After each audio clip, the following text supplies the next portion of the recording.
Oh, it's a Universal picture. I bet it's Charade. I am Stanley Donen, and I produced and directed this picture. I hope you'll forgive me. And I'm Peter Stone, and I wrote it, and you don't have to forgive me. I'm pleased as punch. All right, this shot reminds me how difficult it was to make, because in order to time it, it's a real train, and the train didn't come on my cue. I had to make the shot on the train's cue. And in order to do that, I had to time how long this pan around would take and how long for the train to arrive. And I had a man very far away on a radio telling me when the train was, I don't remember, 5 miles away in order to get this shot in time. Here it is. Bang. Are you telling me that's a real train? No, that's a fake. Oh, I see. I remember how they did that. He dove off a little platform. Behind the train. Behind the That's train. right. Now here come the titles. Oh, is that? Oh, I see. Yeah. Let's talk about Binder. Maurice Binder, very good man. He did so many of them for you. Well, he started doing his first titles were for me. He had never done a film title. He had done an advertisement for me in a newspaper. And I thought his visual sense was so good, I asked him to do the titles for Indiscreet. That was the first movie he did. And then he did all the Bonds in a number of my movies. Mm-hmm. Maurice Binder got the Bond job from seeing, I think, maybe not Charade, but some movie that he did for me. He was a charming fellow. He was indeed. And great fun. Yeah.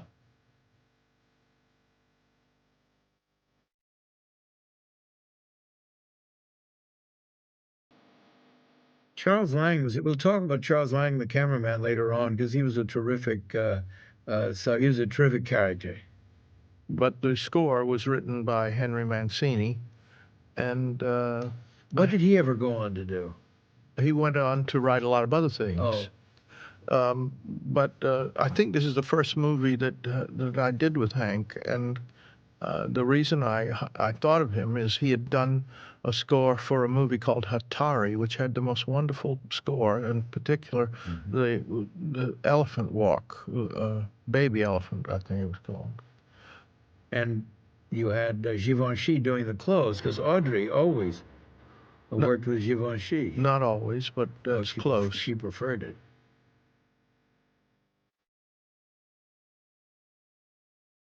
I had asked you that nothing moved behind my title, but you didn't listen to me. Well, you got your name on it twice. That's it's enough. True. I told Maurice Binder exactly what to do. I could have done it without him, actually. No, I mean, he showed me what he had in mind. I may have had some input. I don't remember what I did. Peter will probably say I did nothing.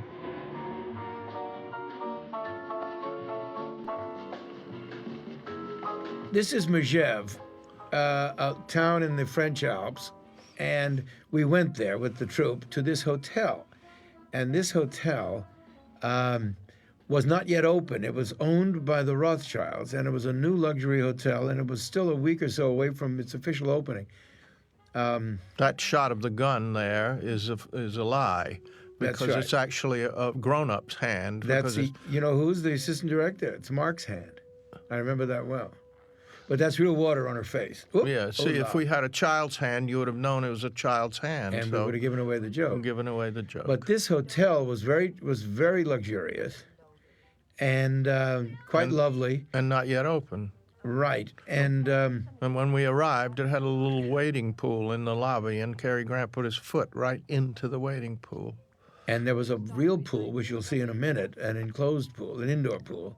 And the only people who were staying at the hotel, as I remember, were Romy Schneider and Alain Delon, who were carrying on something of an affair at that time. They were staying there, although, so they were in the swimming pool. I don't remember that. Well. Hard for me to forget Romy Schneider. It is infuriating that your unhappiness does not turn to fat. There's the pool. But I don't understand. Why do you want a divorce? All right. This picture wasn't really based on a book. There was a book based on an original screenplay. I wrote an original screenplay with attached to nobody. Anyway, the agent submitted it to Hollywood, to 7 studios, and all 7 had turned it down. I was not, I'd never had a film made before. They all turned it down. And so I didn't know what to do, so my wife suggested I turn it into a book. It was long, as it always is. There was a lot of description of Paris and other things. So I turned it into a book.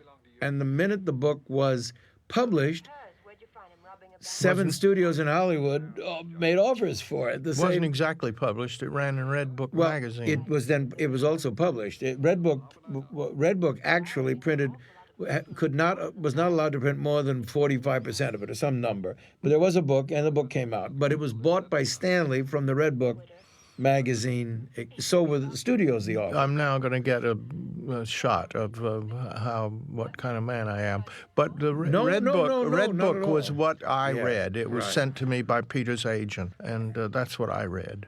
All the studios saw it in Red Book, too, and did it. And I went with Stanley for 3 reasons. One, I'd had a show open on Broadway which had promised to be a big hit and was not. And I was sick of New York. I knew that with Stanley making it, it would be shot in Paris, not in Hollywood, and that's where it really had to be set. So I was very anxious to go there. Mr. Lampert? The other thing was he got actors, he got stars, he attracted stars. And since I'd written this for Audrey Hepburn and Cary Grant, and he had worked with both of them, he did, of course, Funny Face with Audrey, and he'd already done Indiscreet and The Grass is Greener with Cary. So I figured he'd have a good chance of getting them if they were gettable. And third, he was the only one who hadn't seen it before, and I had scruples in those days, which had long gone. But I had them in those days, and it seemed less hadn't seen the book before cynical. Or the script. Yes, so it seemed to me that I wanted to sell to somebody who wasn't who had some integrity about this thing, and that was Stanley. In fact, I never saw that script. That's true, although you did without realizing it, because that's when I sat down and wrote it. That's why you were reading the magazines in the back office. You weren't writing at all. I had never met Stanley. He was living in England, and I, however, knew his work, which was terribly sophisticated. The musicals, of course, but then I saw such things as Indiscreet and The Grass is Greener and those pictures that had enormous high style. I chose Stanley because I said, first of all, cross between the high style and the ability to get the stars I wanted for it, that was an ideal thing. Look at that nice Louis Vuitton luggage. Isn't it beautiful? They loaned it to us. We had to give it back. Did not. You had to buy it? It was my luggage. Oh, who ended up with it? Me. Oh, of course, the director. I keep forgetting. Well, this was a set built on the sound Isn't it stage. beautiful?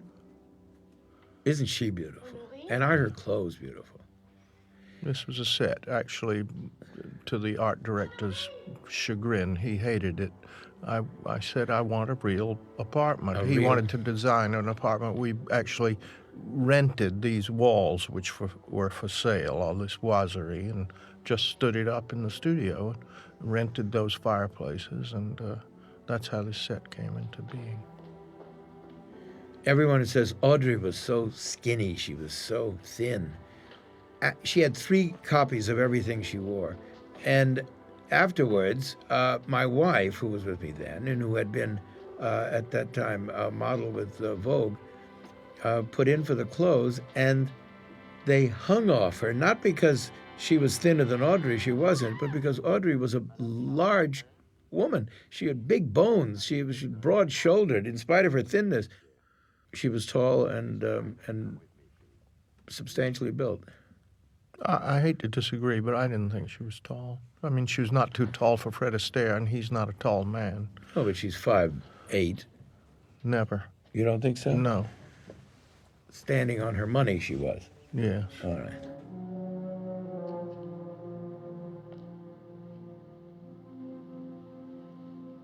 Jacques Marin, this Very, actor. very good actor, but it's not his voice.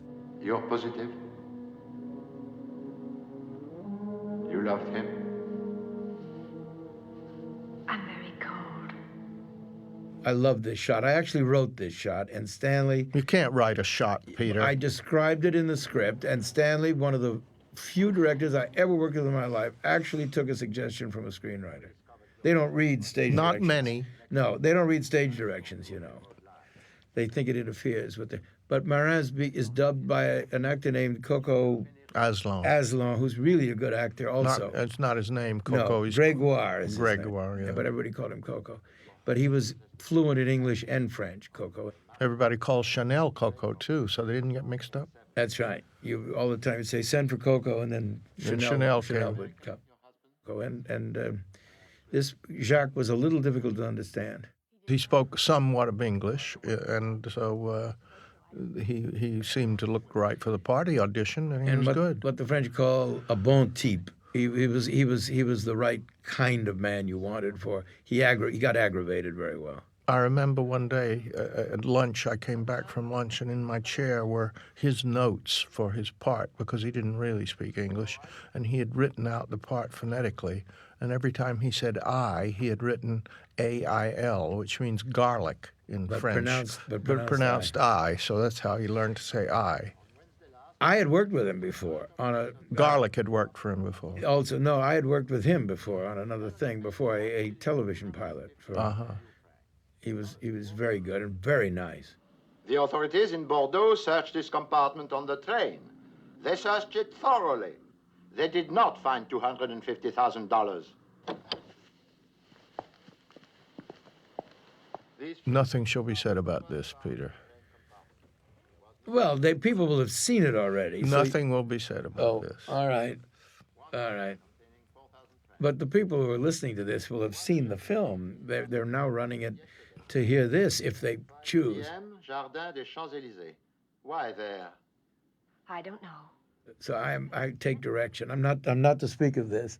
The thing that you're not to speak of, don't speak of. Right. All right. One letter, stamped but unsealed. Address. Here, the whole picture could have been over in this very moment, right here and now. As we cut to this, we could have ended the movie. You were... I was careful not to do it. You were very careful, but you were more careful than I was willing to be. I trusted it. The idea, after all, it was the whole idea of the whole picture. It's right there in that It's shot. right there, and I trusted it. Well, now we're not to tell what that is, because it'll ruin the picture for the people who are listening. I figure everybody who's listening has just seen Well, the that's picture. not true. You mean they listened to us before they saw it? As they see it. And you can hear the movie and this at the same time. Anyone who would do that without having seen the movie ahead of time, go away. I don't want to even talk to that person. Turn it off. Watch the movie. One toothbrush. One tin of tooth powder. That is all. Any case, I said this is the whole gimmick, and if it won't work in the movie, it wouldn't have worked in the story. You write a mystery for people in your mind. You write the movie to be seen a second time. And if someone looks at it the second time and says, oh, that's a cheat, then you haven't made it right. They got to look and say, my gosh, it was available all the time and I didn't see it. And that's what you're after. That's what you try to do. Well, they can do that in this movie. I shot it like that. Yes, exactly. That's the point. But don't tell them what it is. I won't, but they all know what it is. They don't all know what it is. All know it right now.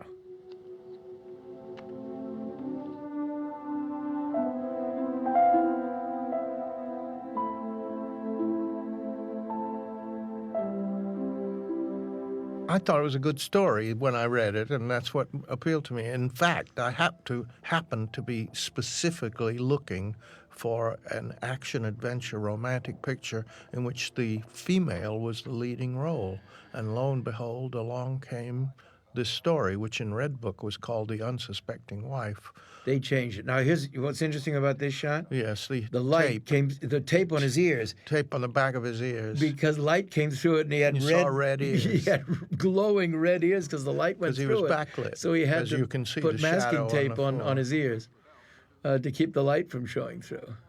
It's 37 years ago, and I remember, it's funny what you can remember, almost everything as you look at images.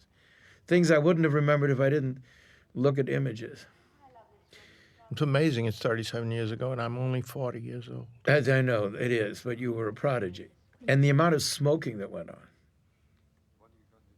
in those days in movies. Look how gorgeous she is. Doing what? I'm a simultaneous translator, like Sylvie.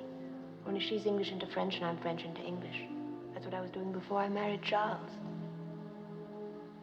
The police probably think I killed him. I think there's a thing about Cary, and that is he somehow has a kind of universal, small universal existence that fits any period or any time. He's modern. No matter when you look at it, he's modern. We'll find you a hotel. Nothing to explain And they're so stunning. They're so stunning together. anymore, you know. Something clean and modest, and near enough to your Resco so that you can take a cab when it rains. Okay? Okay. You can see it's an old movie by seeing the record drop down on a player. Oh, is that It what that wouldn't- is? I've it forgotten even wouldn't- what those are. Wouldn't be such a thing today. No. This is, in many ways, my favorite scene in the picture. Then you can go home after this. After this, I'll go home, leave it to you. Not a very large turnout, is it? It's an interesting way of introducing characters. It has a lot of individual little gimmickry to it that was little quirks and things. It just was I'd never seen one like it. And so, you know, and Stanley shot it so well. Naturally.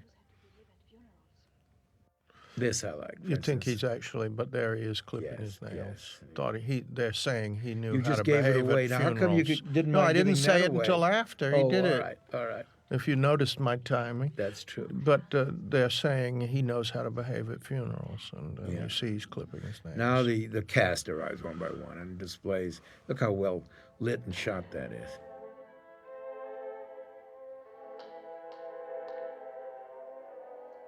That's Ned Glass who's sneezing. Yeah, Ned Glass, he's allergic to him. Ned Glass was a character actor. He was blacklisted for a long time, and he got an alternate. See, actors had the toughest time, directors too, being blacklisted because they couldn't They couldn't have pseudonyms. right. And so he became a carpenter, and he learned how to be a carpenter by building his own house. He built a house for himself, Yeah. and he survived during those years. If he was a good enough carpenter, he could have been Harrison Ford. That's right. Anyway, Jimmy Coburn had, everybody loved him in The Magnificent Seven. Rangy, interesting face, interesting voice.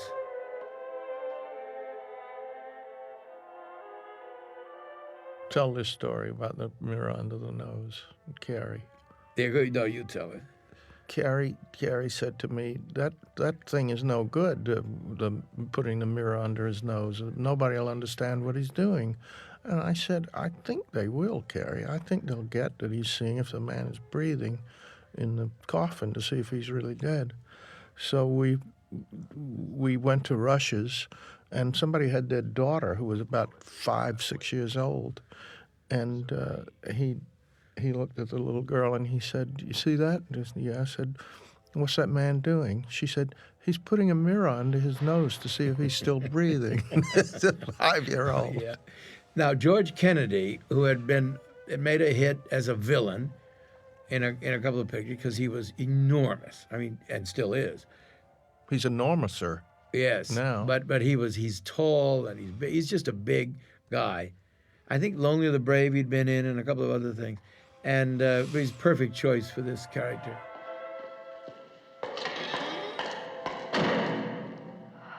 What next? Now this I like, because where you found this guy, I don't know. but- Pardon, Pardon, madame. madame. Pardon. Yes. He was scary, and yet he turns out to be a very pleasant fellow. That's the last we ever see of him. Never see him again. Never worked again. No. This picture was it. Oh, this is funny about, I can tell that. We said, where are the CIA offices in Paris? And somebody said, I think they're in Wait a the... minute, there's me. That's you and my voice. It's my face and And my Stanley's voice. voice. And there I am telling a story that happened. Oh my God, who's that young, attractive looking? Oh, go ahead. Anyway, so they said, the CIA, I think it's in the American Embassy. So I said, all right. And I called the American Embassy and I said, just called the regular number. I said, may I speak to the CIA, please? They said, we're not allowed to tell they're here. That's cute. And there he is. There's Mathau. Right. A young Matthew. He had not yet become a movie star at that point. Look how beautiful she is. Look how unbeautiful he is. No, he's very cute. Lampert. Excuse me for a moment, Mrs. Lampert. It's a stubborn little devil. Dry cleaning-wise, things are all fouled up. I had a good man, a really excellent man, on the Rue Pontoux. But HQ asked us to use the plant here. And Anyway, he was a champion at various little things. For instance, he will sniff this lighter fluid and make a face. And he just threw things like that away, but made sure. Now watch him when he does it. What's funny is putting it back in his pocket. Yes, and the face. Liverwurst, and Chicken. No, thank you. Mrs. Lampert, do you know what CIA is? I don't suppose it's an airline, is it? Central Intelligence Agency, CIA. Well, he should have been funny. I don't remember what I he don't was remember in the book. either in the book. I haven't But read he it. should have been funny because you shouldn't know that he's not funny. Yeah, and so and the fact is, I'm that's trying it. to not I know give the you plot are. away. Anyway, he is clearly written funny. I mean, here,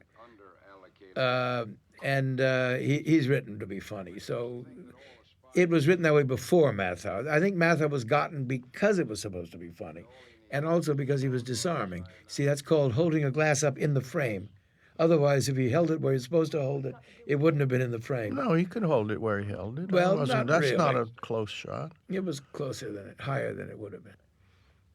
May I have a sandwich, please? I saw him in Lonely of the Brave, I believe, and thought he was terrific, and He was good.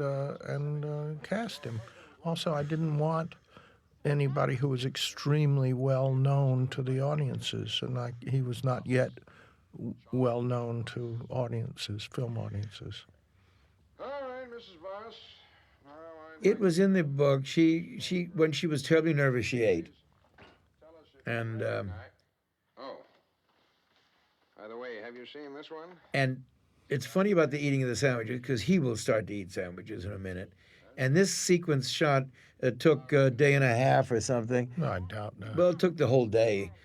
And he must have eaten, I think, I'm not exaggerating, must have eaten 40 or 50 of those little sandwiches in the course of shooting this whole sequence. He said to me, "Can I eat a sandwich during this speech?" I said, "Sure." Yeah. I said, "Why do you want to do that?" He said, "Because I'm funny when I chew," and he is. He's funny when he chews. The man who was at the funeral yesterday. Now, making young pictures of the older actors is good, too. They had to be given.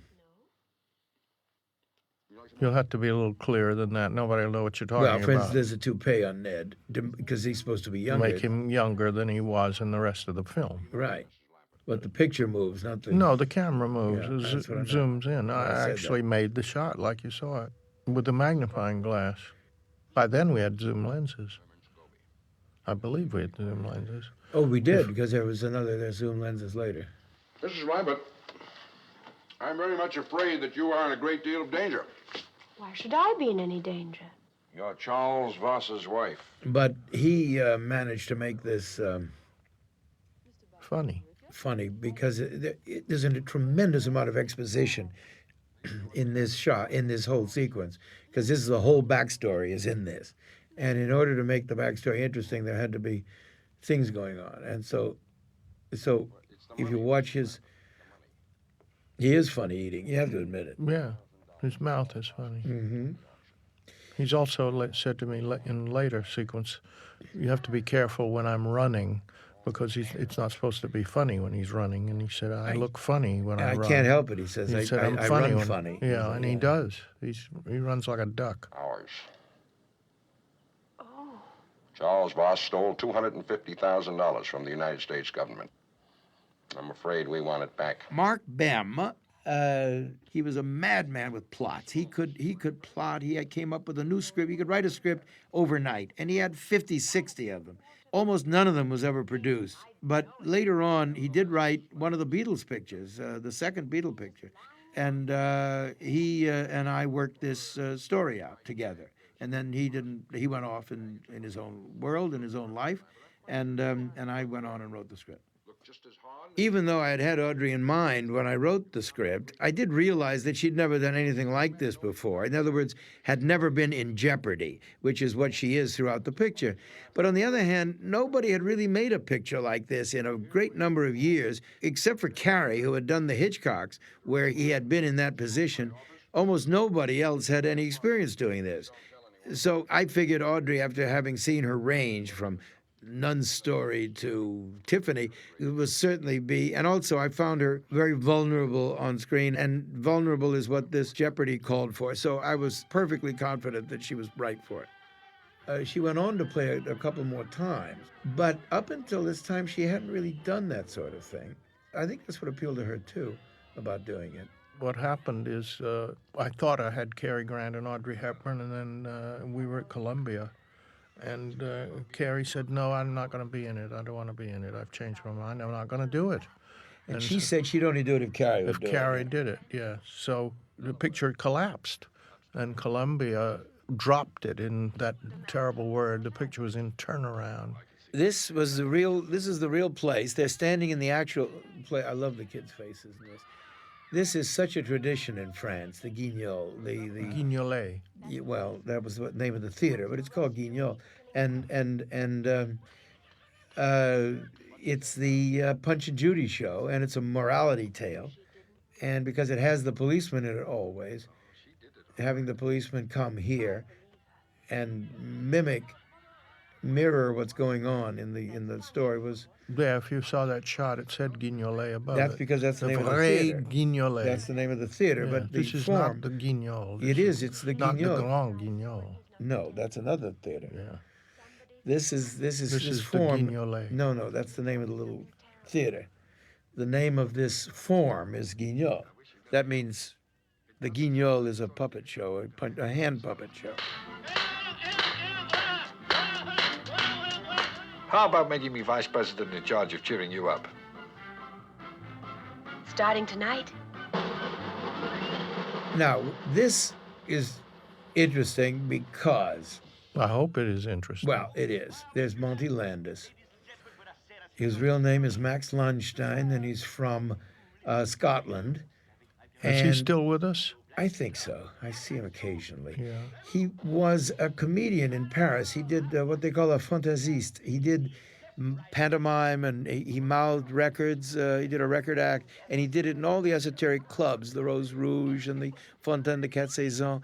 And he worked at the Crazy Horse Saloon. He was very popular there. And he did this. He was a natural MC. And this is a game I saw when I first moved to Paris when I was 19 years old. I went to a nightclub and they played this game. This is an actual game they love to play, little audience participation. This is where you and I have a different memory of this game. Well, that's where I first saw it, so I But- put it in the original novel. But this game, I played at Gene Kelly's house, and I remember playing it I'm quite sure you well did. with Dorothy Dandridge. Mm-hmm. She and I had to take the orange from her, which was, I can tell you, a pleasure. I'm sure we have no different memory. I mean, Yeah. it went into the original book because I had played it as a young person. Who is she? I don't know her name. She was very funny, very funny. Yeah, I first had cast a That was gorgeous girl. This girl was the girlfriend of the makeup man. It's not a Gorman. but I had somebody. first cast a beautiful, big-bosomed young girl in this part, and just before we started to shoot, I thought, gee, it's not funny if it's a gorgeous girl with a big bosom. Get an older lady. Thank God I did. Well, she does Margaret Dumont great. She does it wonderfully, yeah. Deadpan, and it's very funny.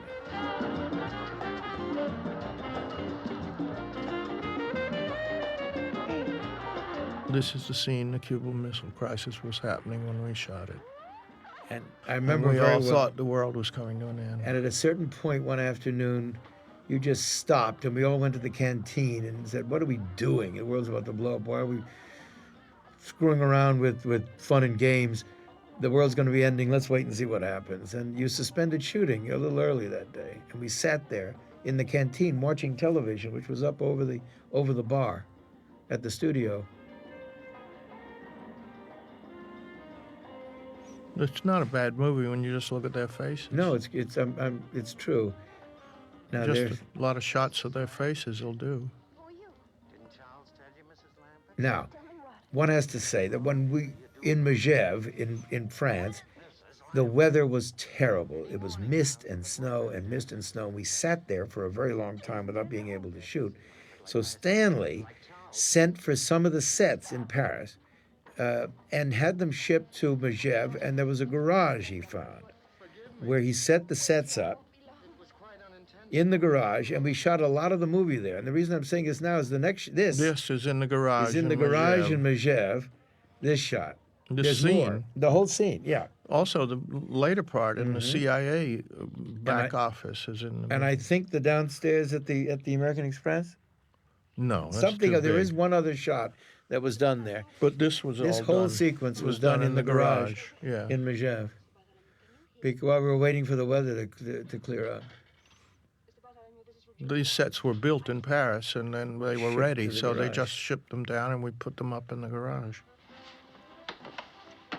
Howdy. What do you want? When I cast Jim Coburn, they all came in for auditions, as well as a lot of other people.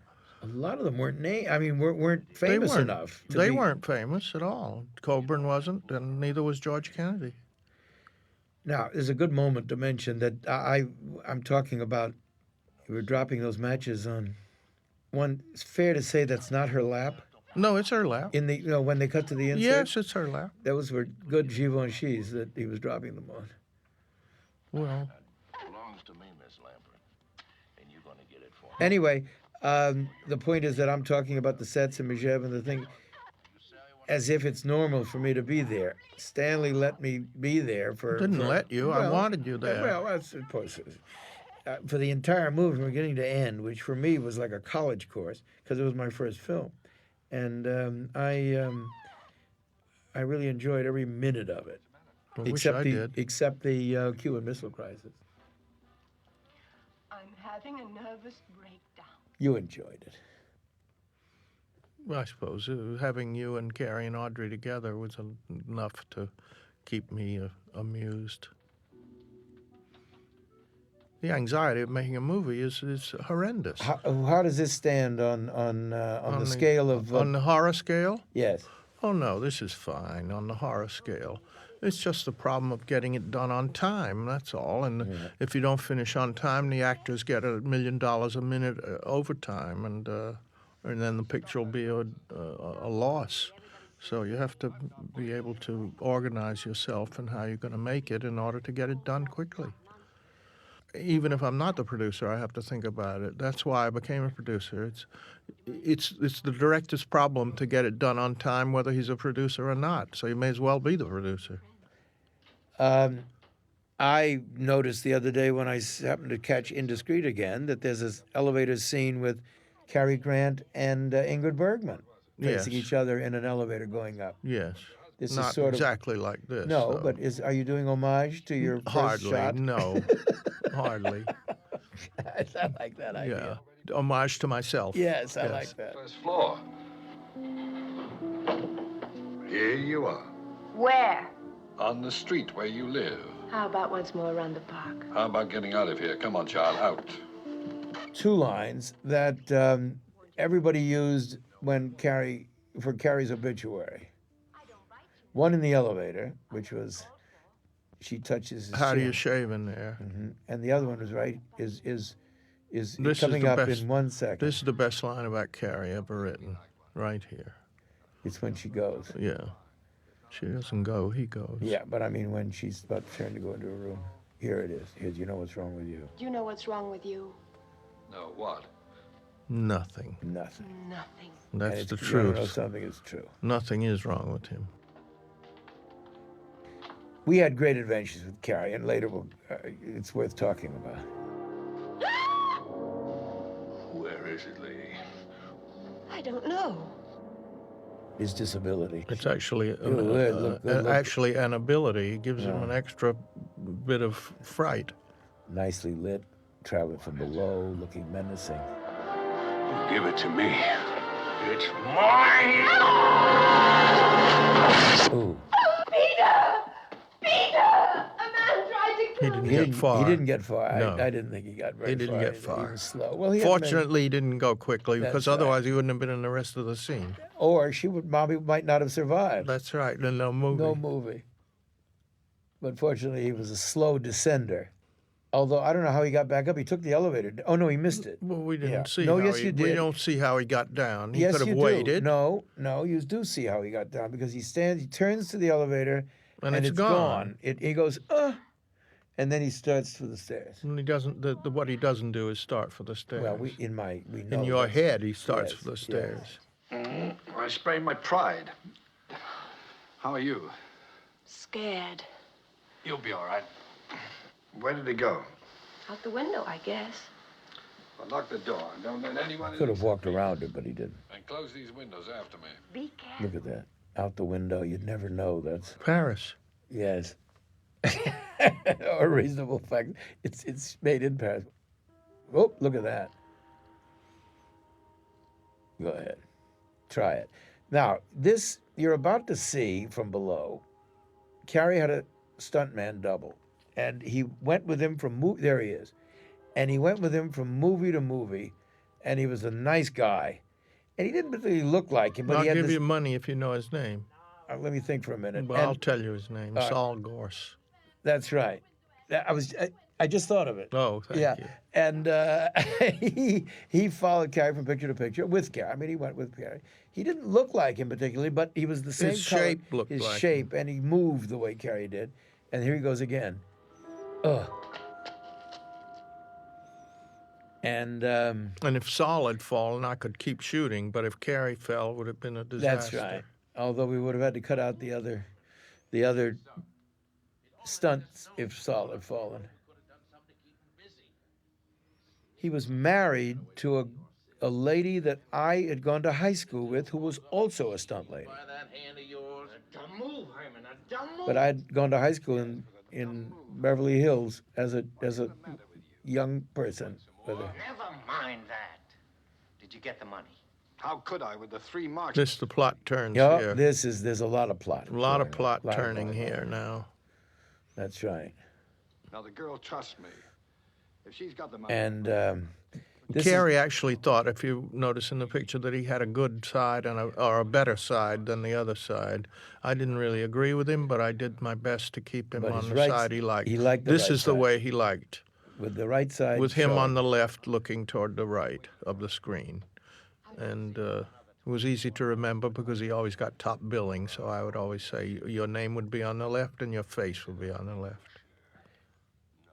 Which put poor George's face on the right, but George didn't care. Also, George looked the same from. Cary looked great on both sides. Cary looked good from either side, as did Audrey. Did she have a favorite side? No. Interesting thing is, you once, I believe you told me you had a leading man, or maybe it was Cary and Ingrid or somebody, who both liked the same side of their face.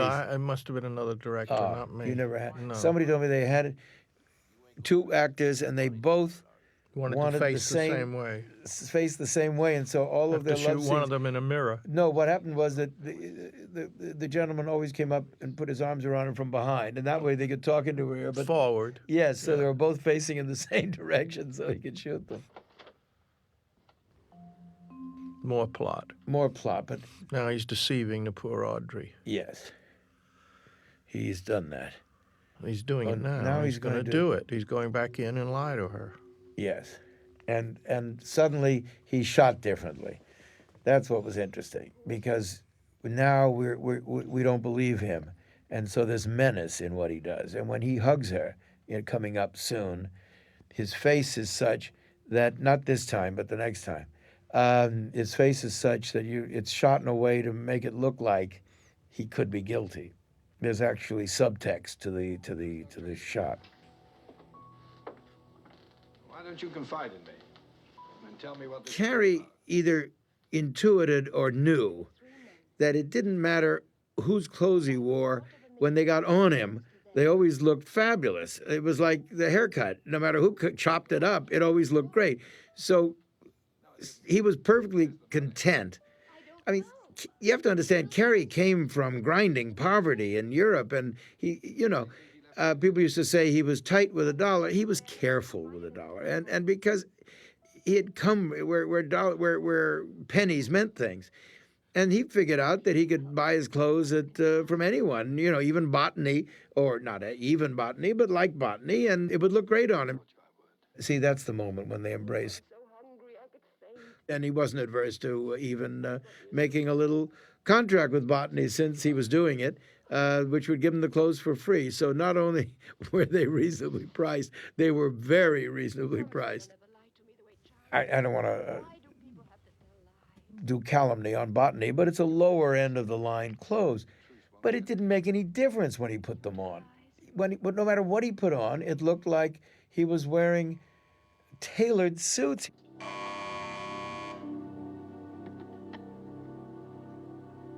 Hello?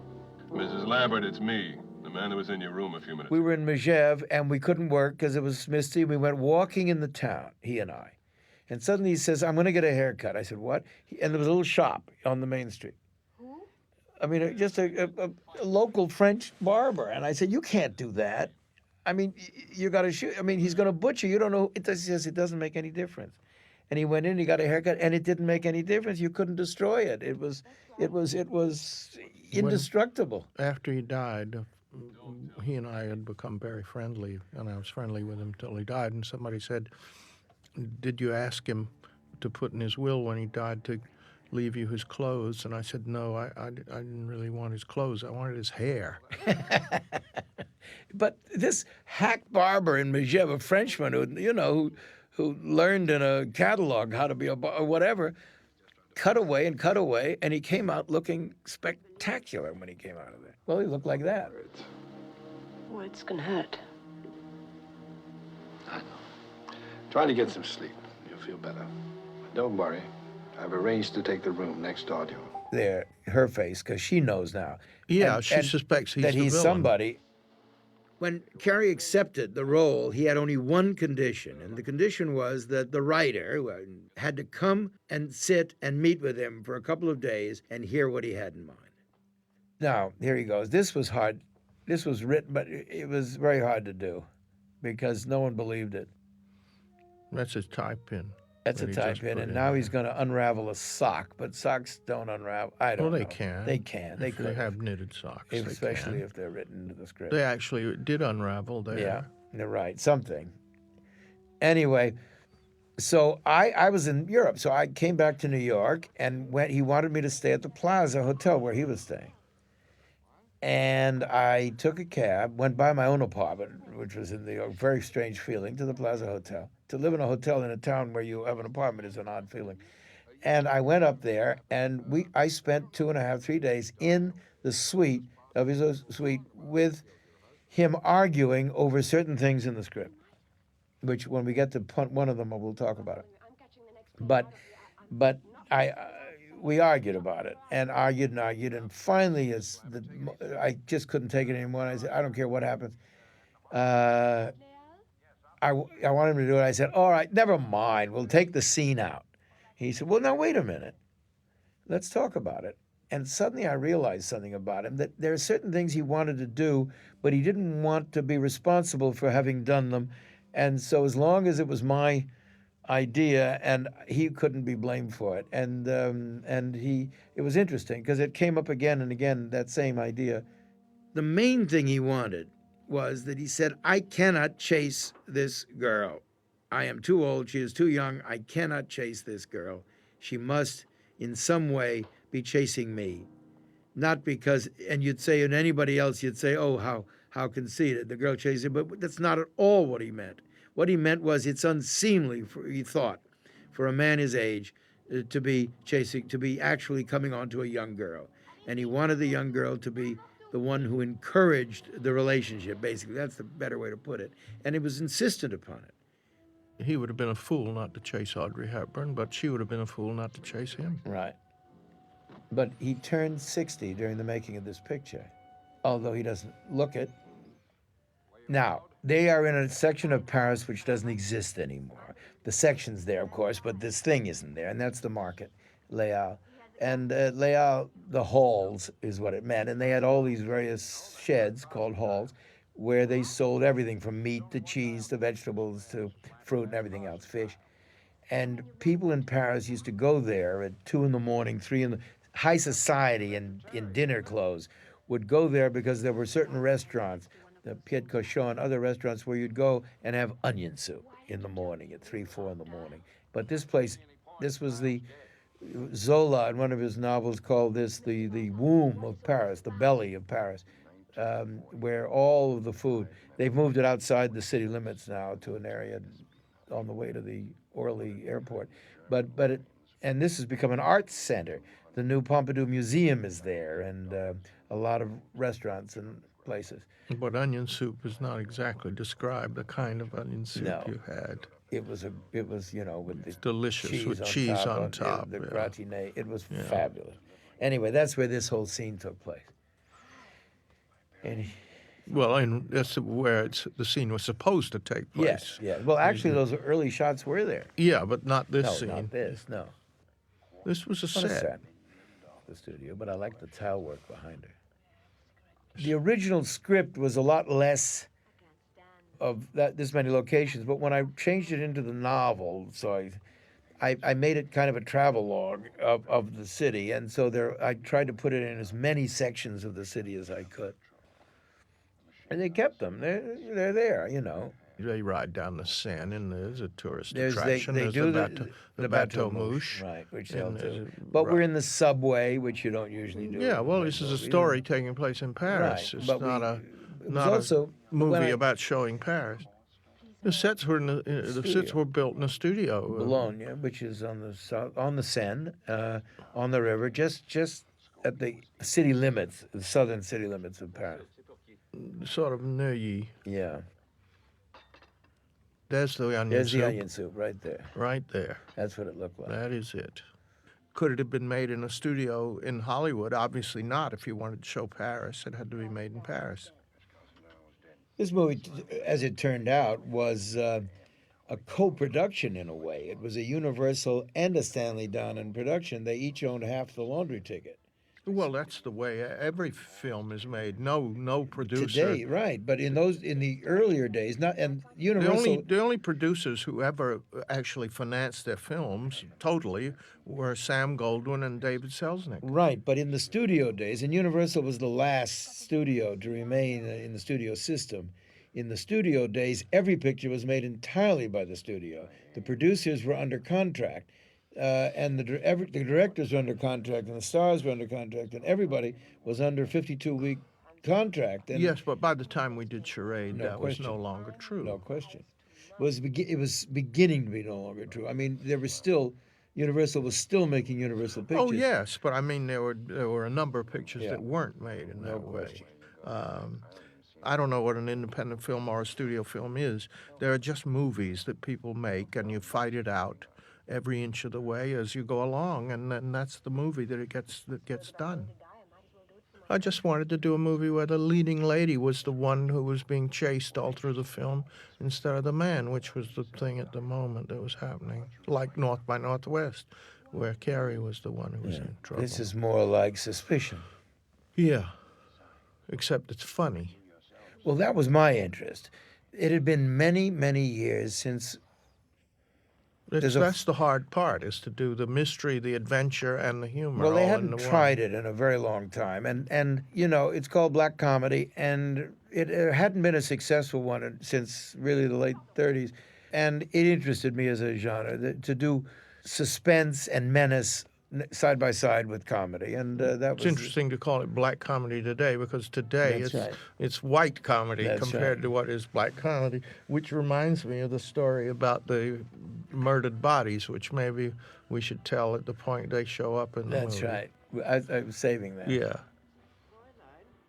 Oddly, there was the belief that this was a genre that was popular. It wasn't, because no one was making them, not even Hitchcock's, really. That is to say, a murder mystery with legitimate comedy. Certainly there were moments of fun in Hitchcock, no question. Well, they tried to make comedy, adventure movies. Most of them failed. I can't remember any off the top of my head. Well, they were too exaggerated. They were sort of Damon Runyon is what they had before, type stories, where everybody was very extravagant. The characters were extravagant, and it was sort of mythic, not real people. I can't remember if this is made before North by Northwest or after. After. This is after. Yeah. I remember when we finished the script that I was very nervous that it wasn't going to survive, and Peter and I ran 3 Hitchcock movies. That was one of them, I think. That's how I remember that it was after. I don't remember that it was, but I remember one was Rear Window, Yeah.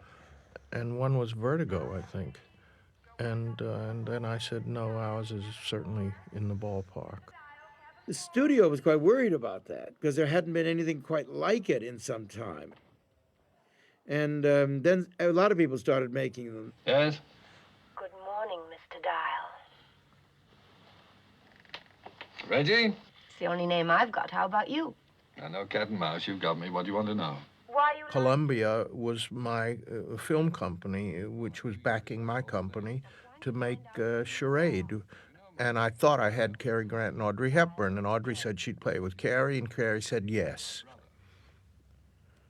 And then Cary changed his mind, and then Audrey said she didn't want to do it without Cary, and she went into other pictures, and Columbia, under the aegis of Mike Frankovich, under his aegis, said they wanted to make the picture with Warren Beatty and Natalie Wood, and I went to Warren Beatty and Natalie Wood, and they both said yes, they loved it, and they would do the picture.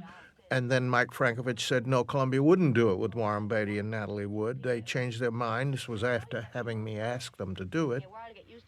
And then they sent me a telegram saying, we're not going to make the picture. The picture is in turnaround, which is part of the original contract if it didn't get made by a certain time.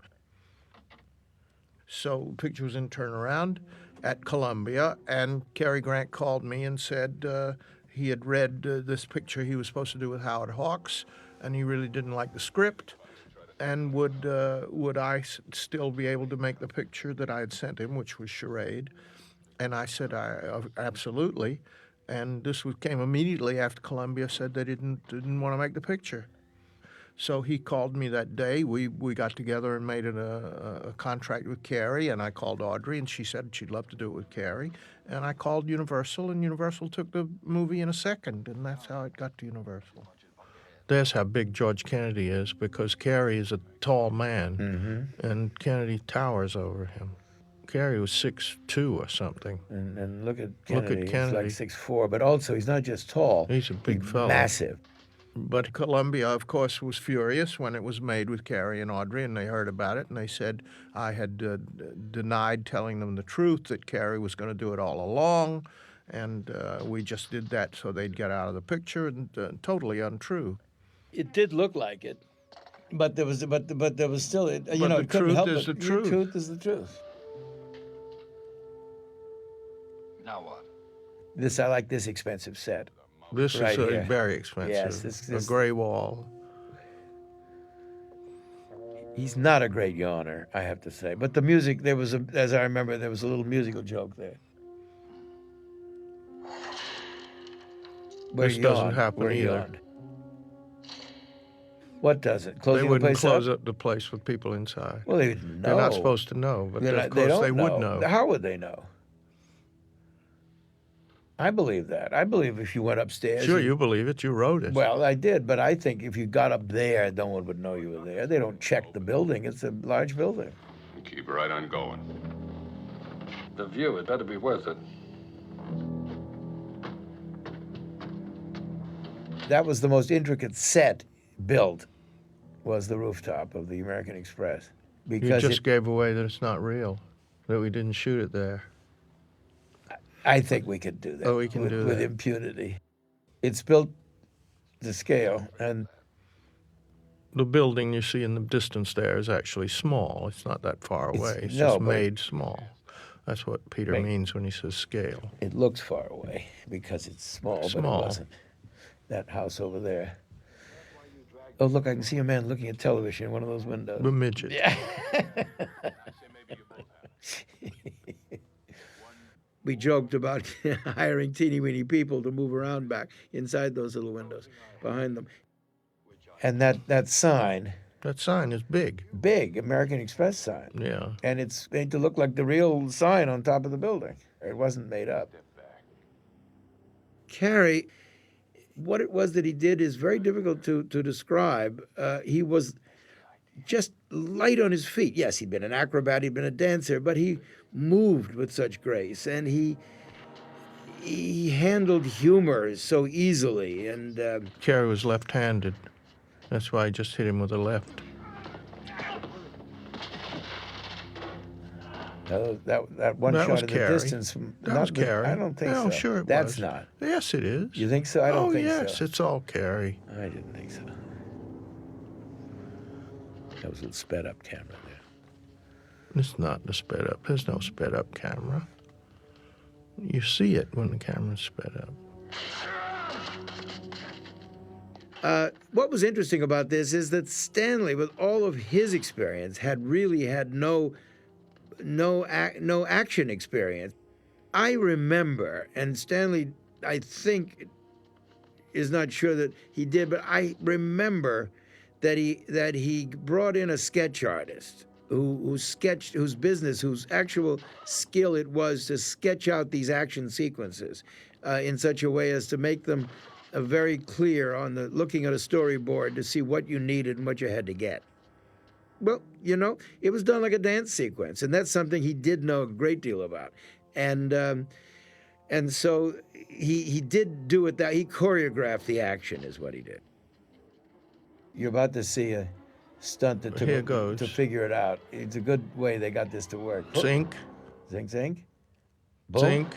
And now, now watch what happens now. There he goes. There. He used there. a little wheel and a flint like in a cigarette lighter. It was a cigarette lighter put into the little hand, and those was actual The slate sparks. tiles. Yeah. Yeah, we had to overdo it so you'd see it. Here comes a big joke coming up in a minute.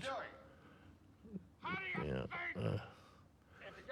Express. You see Express up The there? R is out.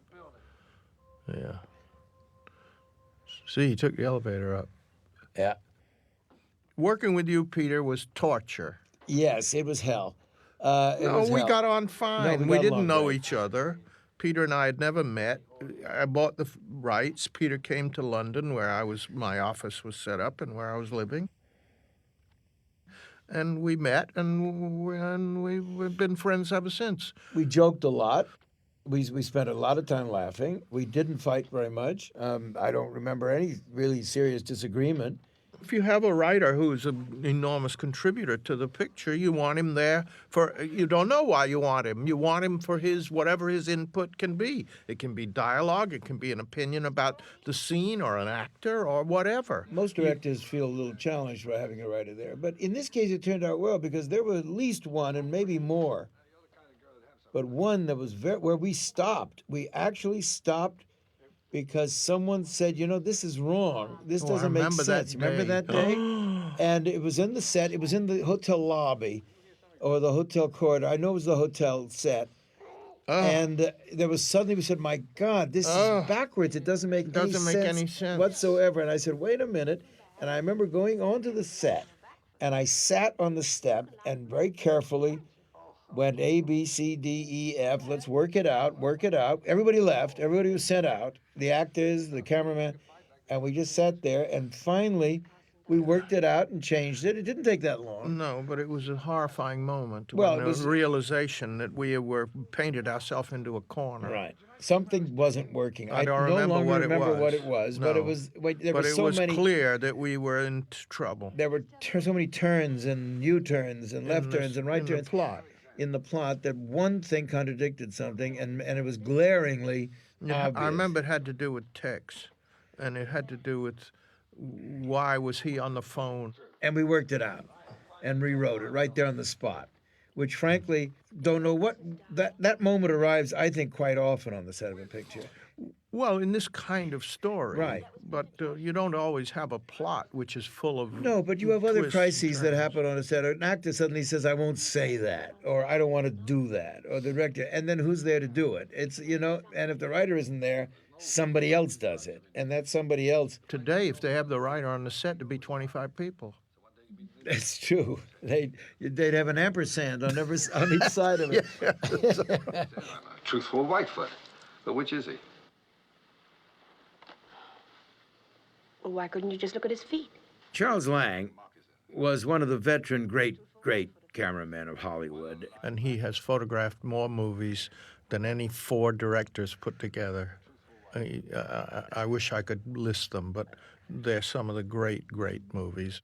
He was a very fine cameraman. Where Audrey liked him. She had made a movie with him, The Nun Story, I believe. Well, more than that, what was funny, there was a cameraman that she loved who had just died, a Hungarian. Kovac, who was, that wasn't his name. I can't remember his name either. Anyway, that's who had done The Nun Story, right, that guy. That guy. And what happened is that she was making a movie now, just before this started shooting. She was making a movie with Bill Holden. Paris When It Sizzles. Paris When It Sizzles. And I guess Charlie photographed that. Yes, because what happened was she liked her dailies, and she said Charlie would be fine.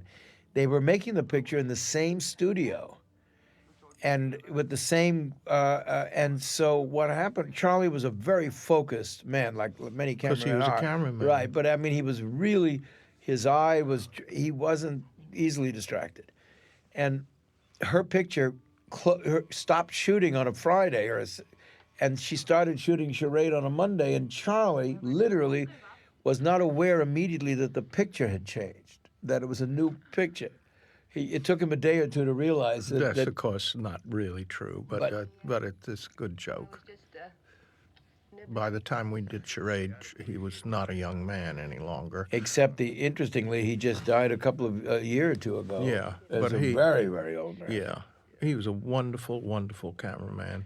And he did in black and white some absolutely fabulous movies. But the reason he came with this was that Audrey wanted him. She wanted him. She liked him from the earlier picture. He was a wonderful cameraman. There was no and problem. A very nice man. No problem about having Couldn't him. have been. He had a charming wife, Hyla. Are you a real cowboy? That voice of his is dubbed by a young lady. Not such a young lady. He actually spoke English and French. She didn't know when he was speaking one, when he was speaking And that's the not other. his voice. It's actually a young woman who dubbed him. But he said some funny things in truth when his little airplane, he sailed his airplane. And, he said, look, my airplane landed on the toit, which means roof in French. This ain't no game, Miss Lampert. I want that money now. Why don't you keep quiet and stop threatening the child? He hasn't got the money, and neither has Mrs. Lampert. Then who does? I don't know. This was the scene. This is the scene. There's a great story with this scene. Cary was. There's a very funny story with this scene. That's the most ridiculous thing Listen to this man. Cary came in the morning and said, "What is this scene?" In this scene, he does a great. Now look at him right now, because it's important that you look at him at this moment because of what's happening on the set. Just watch him for a second. Now, Cary came in and he said, I'm not going to do this scene. I can't learn it. It's all exposition. Stars don't do exposition. It's a huge, long paragraph. Long scene. And I said, look, Cary, you haven't done a mystery of this kind. You have to keep reviewing the bidding so that the audience can follow where you are. And you're the only one left who can do it because everybody else is there's nobody who can do the exposition. You have to do it. I can't do it. He said, you have to. So he said, I didn't learn it. Ha, ha, ha, ha, ha. I didn't learn it, so therefore. I said, it's all right. I'll write it down with chalk on a blackboard, and I'll hold it there. You see him there? He's not looking at them. Okay. He said, are you crazy? I said, no, I'll put it on the blackboard. So I wrote the scene out on the blackboard, and he read it. And he began to enjoy it, right? It was kind of nice. I mean, this was pre-idiot boards in television, and he liked it, and he became sort of proud of it. And we went to after he left the scene. Stanley played a practical joke. He got one of the actors, Ned Glass, the one with the glasses, to stay behind. Well, they were all in the shot. Right, but after Cary had gone, they said it to each other. Yeah, there was a reverse angle, the three of them looking at one another, and Stanley had him stay there and do this extra little piece. And then at dailies, the next day, when they were showing the dailies, Cary was sitting there and he was looking and he says, look, you can't tell it all. Look at that. Isn't that terrific? You can't tell it all. And at that moment, you cut to the other actors there saying, you're reading that off a blackboard. And he looked, I mean, it was in the movie. He didn't know what was. And he was proud of himself. But he says, I'll never forget, stars don't do exposition. He's right, of course. Well, he's right, but in a mystery, oh, there it is again. In a mystery, the part Stanley won't let me talk about just happened. It's a great shirt. Maybe we're fishing up the wrong stream? Now, anyway, so they he loved that scene with the reading off the blackboard. That'd be mighty distasteful. Must be inveterate. I also had a scene which I've lost, which I shot a special moment. I hate that you've lost that. Oh, there's a scene in a taxi cab later, and I had said to Cary, "In what movie did you say Judy, Judy, Judy?" He said, "I never said it." I said, "Really?" He said, "Never." I said, "Well, you're going to say it for me." So I made a shot of him in a taxi cab with Audrey where he says, for no reason at all. At the end of the I scene. said to him, "I'm not going to say cut at the end of the take. I'm just going to say now." And then you say Judy, Judy, Judy, which he did. And then I've lost a piece of film. But he did it not as Cary Grant. No, he did as the real accent. He did it as somebody imitating Cary him, Grant. yeah. He did that He real... went, Judy, Judy, Judy. He Yeah. did it very extravagantly. And it was a great piece of footage. And you I lost it. you butterfingers. I You lost it. nincompoop. Yeah, I lost it. No, this I like. I like this shot. This is one of the few rooms with a ceiling on it because they had to make this shot. Hey, there is something. It's heavy. I found it. I found This is a No, set. it's a No, set, but there's a it's ceiling because sets don't have. And the reason sets don't have them is so they put the lights up there. We won. We won. We won. We won. We won. We won. I don't think there was a real room in the whole picture. A real room. Let I me don't think so. What do you mean, no? Yeah, the kid was yelling there. Up there. It's up there. Believe me, there's nothing up there.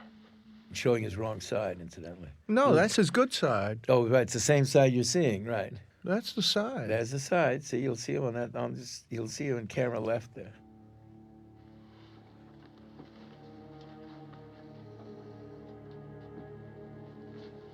That's the side he thinks is Yeah. his good Oop. side. That was an actual real It's a real one. That's the way they were made back in those years. You looked up under prosthesis in your yellow pages. Pas Jean, actually, in Paris.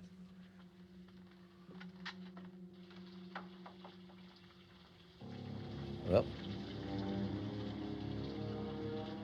yes. Well, up till now it could be prostate trouble, but I think in a minute it's.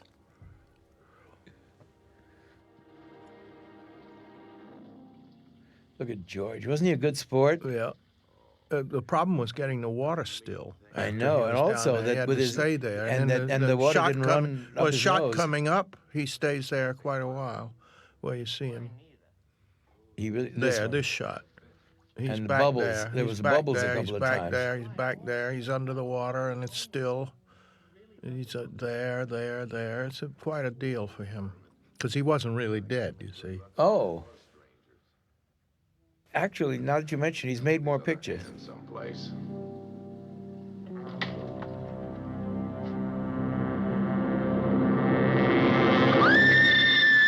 Actually, by today's standards, that's not It's gruesome. very bland. But it was then. But not. Look It at, really look at that. wasn't Look at very it. gruesome even then. No.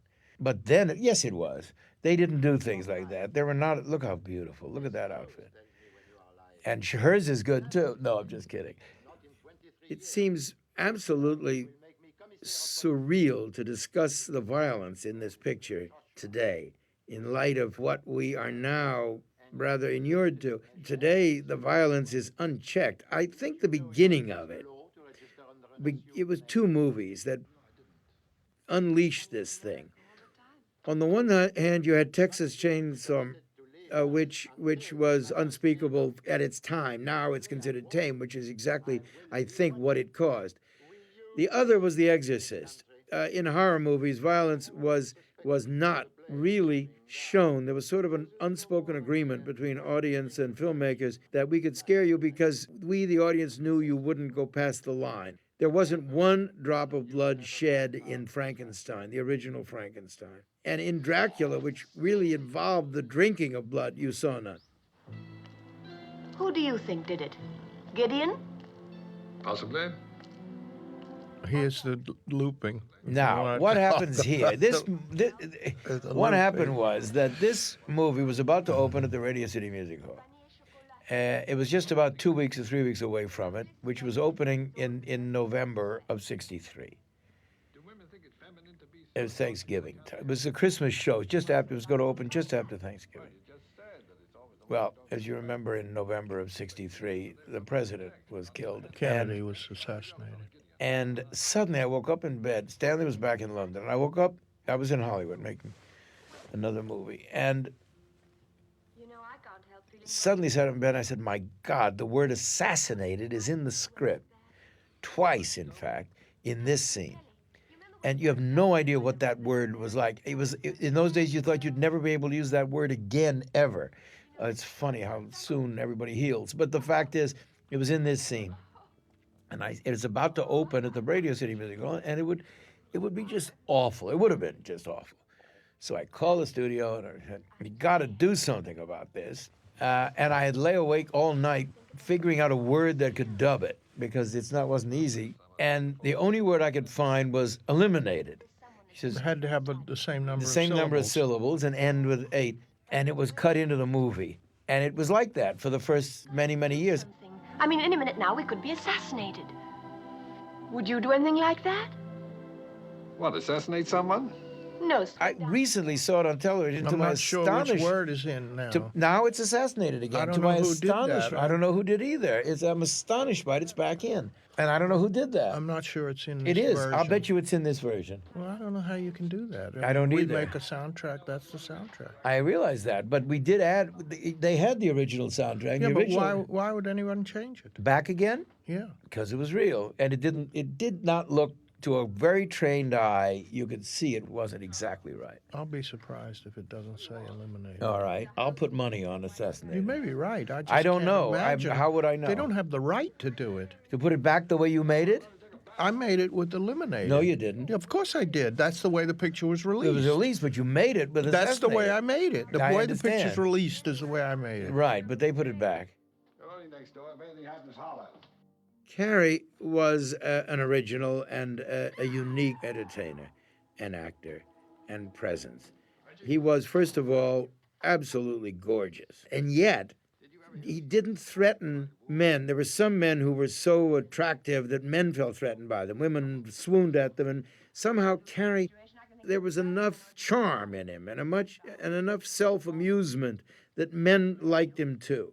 There haven't been a lot of heroes like that. I think Sean Connery is such a person.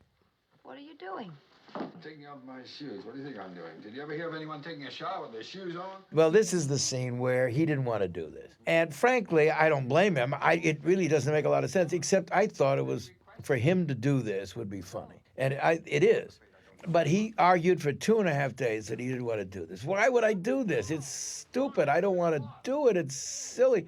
This argument went on, and finally I couldn't stand it anymore. I said, okay, let's forget it. It's not worth all this. Cut it out. Well, wait a minute, he said. Maybe there's some way we can do it. Well, he took to it and had the best time of his life doing this. He loved it. Added things to it. How often do you go through this little ritual? The whole idea was slightly foolish. There's no question of it. It got even worse. He wanted to wear her shower cap. He kept saying, where's the shower cap? I want the shower cap. I want to take the shower cap.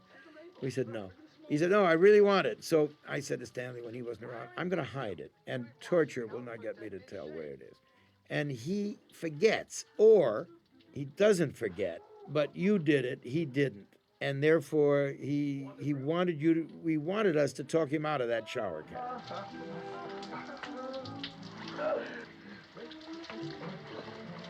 I introduced them. They didn't know each other the first time they met. Audrey said, I've never met Cary Grant. You've got to bring us together. So I invited them to have dinner in an Italian restaurant in Paris. And Cary had on a light tan suit.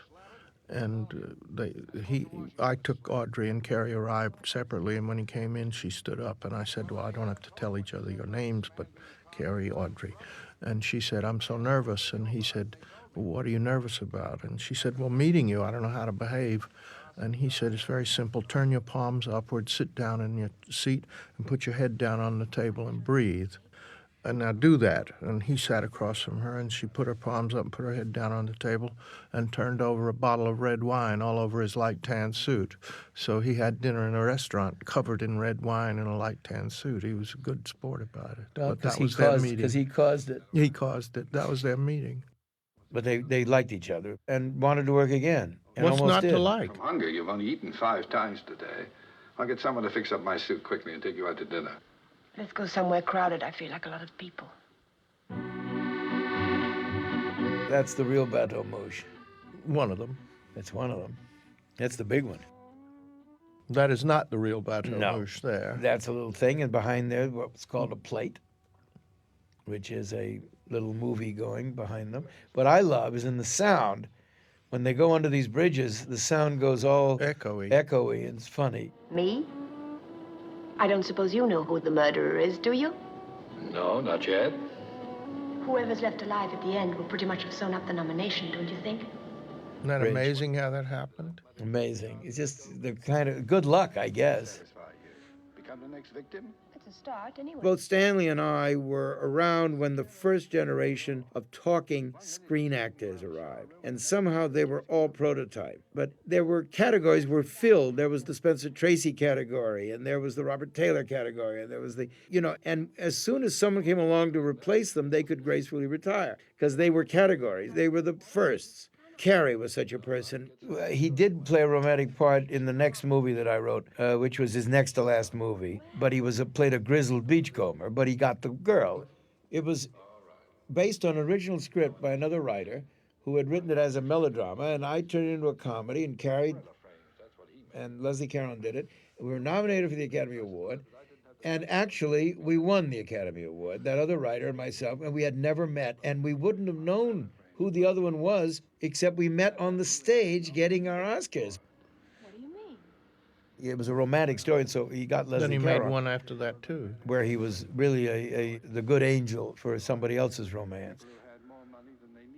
One day as a game, when it was raining and we were supposed to be shooting outside, we had nothing to do.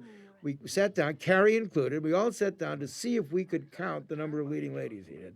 And when we got to about 65 or 70, we stopped. Because there was, on the young side, Shirley Temple, and on the old side, Ethel Barrymore. I mean, and then everybody in between. But I mean everybody. If you look at this sequence, you'll see that they're going down the river, the same buildings on both sides of the river. Yes, that's a funny thing about Paris. Because I only wanted to light up one side of Paris to make these plates. So behind him, behind her, if you check it close enough, is the same thing. But if you're looking at that, we're in a lot of trouble. Well, There's you're the not looking Beaux-Arts. at that. There's the Beaux-Arts back there, the art school. And that was done separately by a unit going out just to make the plates. They lit it up as a That was piece at done a a time. night. Yes, But we're divorced.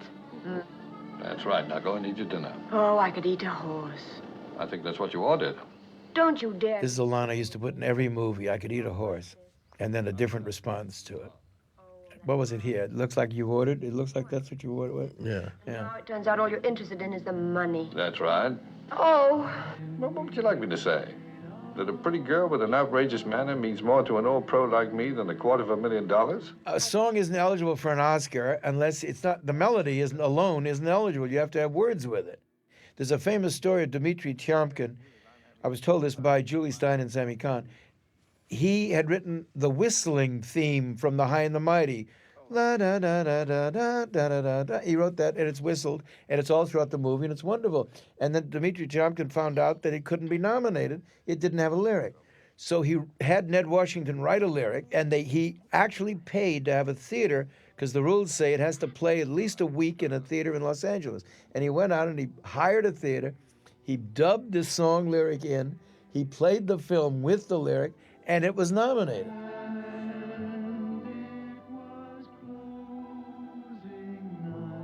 So I said to Julie, or Tammy, I don't remember which, did it win? He said, of course not. Our song, Three Coins in the Fountain, won. So, which is why they told the story, I guess. But the lengths they went to get the song nominated.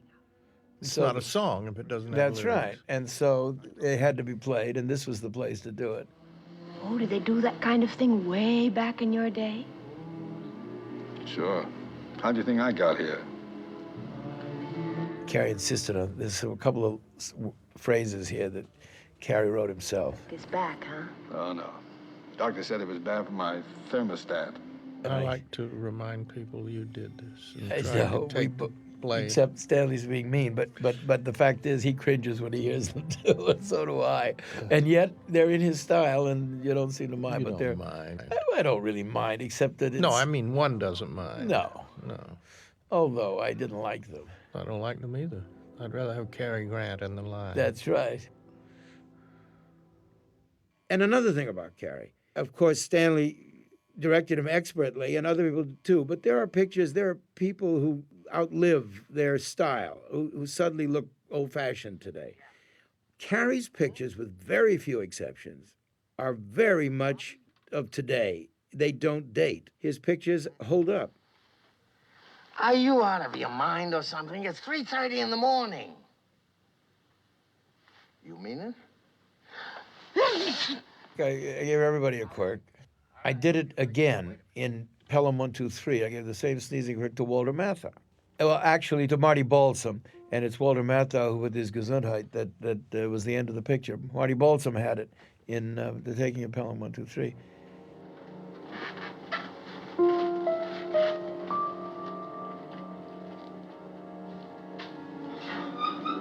Now, we're going to tell the story in a minute. Here comes a shot. Yeah, this is what... And coming then, up. Then Now, there's a this funny shot story. coming up. Caused what the British call a controversy.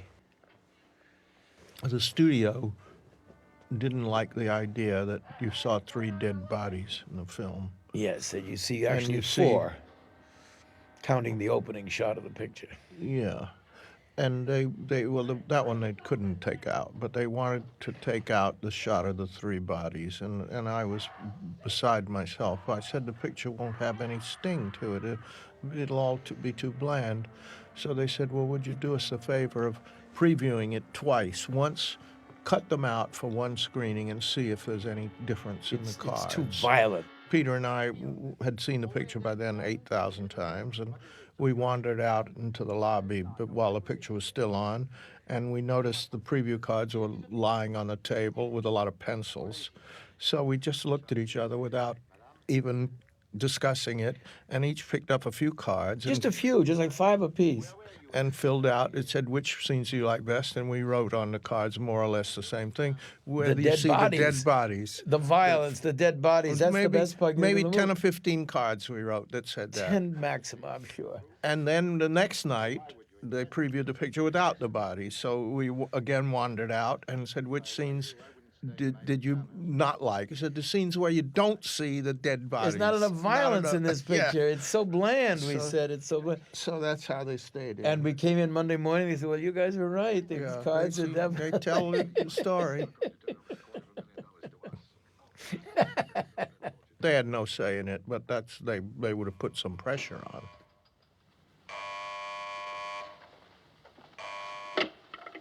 Yeah? Now, you listen to me, Dial. Look, I know who's got that money, man, and I want my share.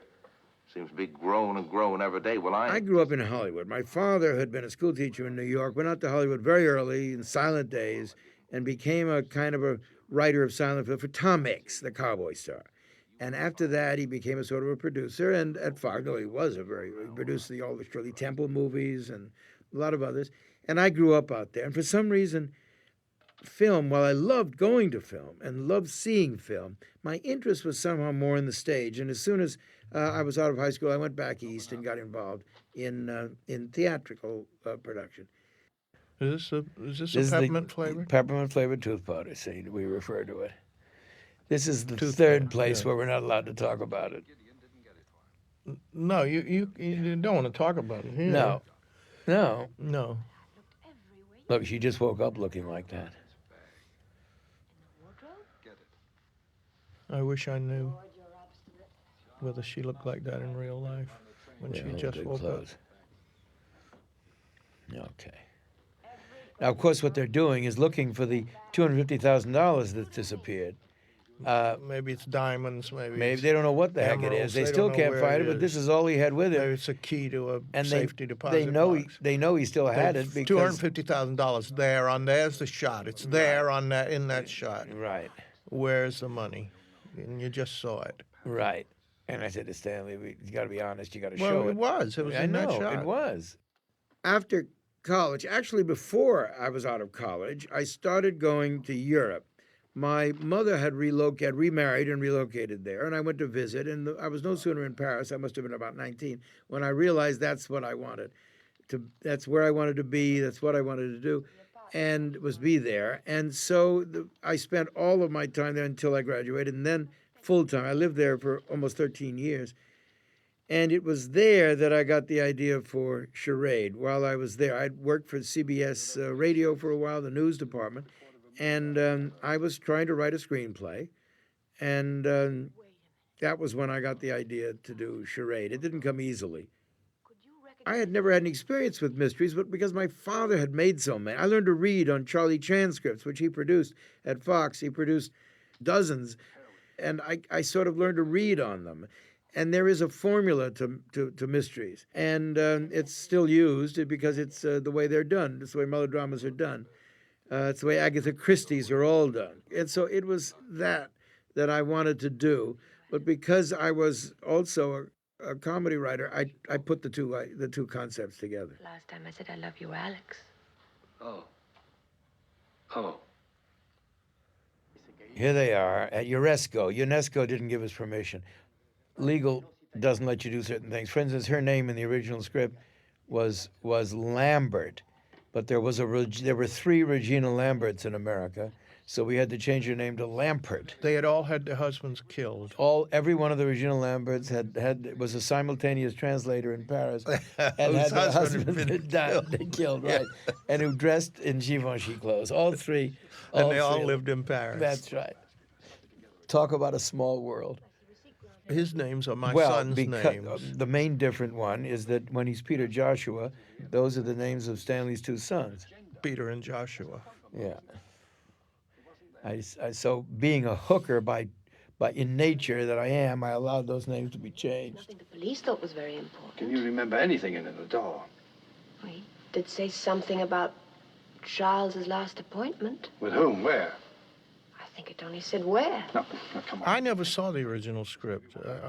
It went back to the script pretty much. You know, there were we talked changes. There were changes, no question. I don't know. I can't answer you since I never saw the other Yeah. script. It was called Charade, the script, and when it was submitted as a novel, the novel was called Charade. Red Book didn't allow certain things to be in. First of all, they changed the title. The Unsuspecting Wife. Isn't that awful? But when you work in Red Book, you have to have one of 4 words present in every title. Wife, God, dog, or Lincoln. Has to be, one of those 4 words had to be in every title that they published. Of the Western Hemisphere Conference held on March 22nd. No, wait. It was last Thursday, 5 o'clock, Jardin des Champs-Élysées. That's it. That's it. They're all hearing it. See there. Out in the other room. Is that what it is? I wondered why they turned. That's the reason. Oh. Do you realize how many outfits she had in that? See the Vrai Guignolet. Yeah, the little theater. The real Guignolet. The real Guignolet. How many outfits she had in those 2 little Louis Vuitton bags that she came back from? Look at that coat. 10 minutes ago, I had a job. But now you've got another job. She was playing someone who had no. I mean, she had money, a little money once, but she's a simultaneous translator at what is the equivalent of UNESCO, and all her clothes were gone. They were sold. All she had, what was left, was in the baggage she came back from Megève with.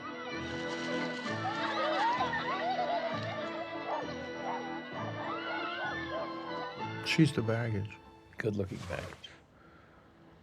Look at Le Rond-Point. It's so beautiful. 1962.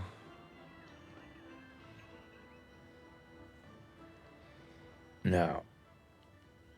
Sees Coburn. It's hopeless. I don't even know what we're looking for. I don't think Tex does either.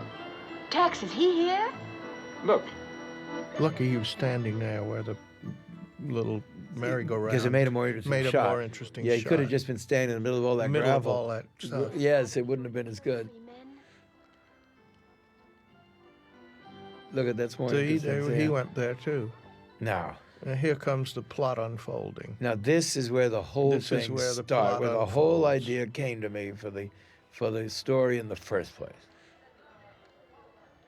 Well, not exactly here, but a similar one. No, well, this one. This is a fake. It's in the. This is indoors. This is no, it's outdoors. No, but a it's where. fake. But it's where the original is. Yeah, that's what I think. Yeah, and every Wednesday and Saturday afternoon, or Tuesday and Saturday, I don't remember. See, now. there it is. Now you get it. Every Tuesday or Wednesday or Saturday afternoon, this thing is set up, the marché au timbre, the stamp market, and then it's taken down again. All these stalls are put up and taken down again twice a week. And I was writing another story, and I got stuck. And it was Saturday afternoon, and I was out in the Champs-Élysées, and I took a walk to clear my head there because I didn't know what. And I saw this thing. Now, I had been living there for 12 years in Paris, and I had never seen it. I just never saw it. And I said, oh my, because what I'd been looking for was a place to hide the money, because I love the idea of hiding the money in plain sight. It's a Sherlock Holmes thing. The best place to hide anything is out where nobody looks at it in plain sight. And that's where That's what what they the were idea. looking at. That's what we weren't talking about earlier. And so the was stamps are on the envelope, stamps and on the nobody envelope were worth $250,000. and nobody looks at the envelope. You look at the letter inside, which is what the notion was. You write mysteries to be seen a second time. Not that actually people will go a second time, but if they were to go a second time, they wouldn't say, oh, you didn't tell me that, or you didn't give me a chance to figure it out. Oh, you hid that part. That's cheating. So you write it as though you're showing it to people for the second time and being scrupulously fair with parceling out the information and the clues. There. You take it. It's all yours. The character of Tex, Stanley had seen Jimmy Coburn, I guess, in The Magnificent Seven. This was still early in his dialogue had not been his thing, and frankly, toward the end, where he had a lot of dialogue, he wasn't yet in his. Although later he more than made up for it, but at that point in his career, it was difficult for him to learn dialogue. It's not that he didn't learn; it was difficult for it to be in his mind when he was acting. He could act or he could remember, one or the other at that time, and he didn't do both the way he very shortly thereafter came to do. But he had such a presence, and presence is so important in film. Good Lord, where is he? What's the matter, chérie? The stamps. They're worth a fortune. What? When I couldn't sell the original screenplay, I was advised by my wife, and my agent concurred, to turn it into a novel. It was so long anyway that it turned into a novel. I had never written a novel, and it was in the course of writing this novel that I came to realize that I had no ability for writing novels at all. It's a different set of muscles. There are very, very few people who write dramatic material and narrative prose. Very few. Chekhov could do it. I mean, there are some today who can do it. Richard Price can do it. I mean, there are people who know how to do that. I guess Crichton. They just call on a different set of muscles. One is descriptive and uses language in a way that dramatic material does not. Dramatic material, everything has to be revealed through behavior. That's all you have to reveal it with. And description plays such a small part in it. It's just a different set of muscles at work, and I don't have them, or I never developed them, or I wasn't interested in them, or something. But I sure discovered it immediately. So it was a rotten novel. Come on. Oh, but he's gone. I don't blame him. Now, this actor, I worked with him, too, in the same television series as Marat. Wonderful actor who was in Le Diabolique and several other good movies. Oh, he was the inspector, in fact, not the inspector, but one of the inspectors in with Cary and Grace Kelly in, I think, in To Catch a Thief. Anyways, a wonderful That's the actor. picture we ran. Yeah. I know them as one knows his own face, though I had never seen them. This one. There they There are, the three stamps. The Swedish for Skillinga. 1854. What is it worth? What's it worth? Money doesn't. It's oh, They I'm can hear afraid. all that. Oh, sorry. The They're stamps are real. they're slightly altered, but not really. I mean, they are the real stamps. I found the stamps in a stamp book, the 3 most valuable stamps in the world. And Well, together. a description of them. In a Well, no, stamp their book. pictures were actually Yeah, there. pictures of them. Yeah. Value today. 65,000. And the last one? They're privately owned stamps by stamp collectors. One of the, I mean, there's more than one of most, there's 1 or 2 or 3 of each. The 1-cent one is hand-drawn. There's only one of those. Yeah. The terrible part is we had to inflate their value. They were not quite worth $250,000. They're probably worth $10 million. Today, they're worth $10 million. But in those days, $250,000 was a great deal of money. Today, it's pocket change for a movie. As a matter of fact, her next movie was How to Steal a Million. It's a lovely coat. There's a little hat that went with it. Audrey had people she felt comfortable and secure working with. Clearly, Givenchy and she had a great affinity, a great symbiotic relationship. She was the perfect model for his clothes, and he designed for her. And frankly, I think his designs for her were the model that went out to the rest of the world. And most movie stars have their people, and people whose loyalty is not questioned and whose affinity for them and vice versa was, they were comfortable. Now, this was the other piece of violence which they wanted us to take out. But look, he looks good, even dead, because he's wearing that shirt. Look, his forehead is even all crinkled up. He's Beautiful actually shirt. not dead. He's just not? pretending. There was the clue, dial. That's what it said, on the nap of the carpet. Now, I used to, as a kid, I could draw things on the carpet on the nap if you drew a certain way, and you could erase it by going back the other way. But poor Stanley couldn't find any way that it would register for the camera. Well enough, but it's close. We managed, yeah. It's close. I actually painted it a little bit, or water, something, I don't remember. Tex is dead. Smothered. It was important to have somebody of enormous basic quality. That is to say, someone who had charm and intellect. She had quality written all over her. She could not have played someone from the other side of the tracks, as we like to call it. Mrs. Lampert, you better give that to me again. The reason Walter worked so well, and that was the idea, it wasn't that we got Walter and they said, oh, I know, we'll make it funny.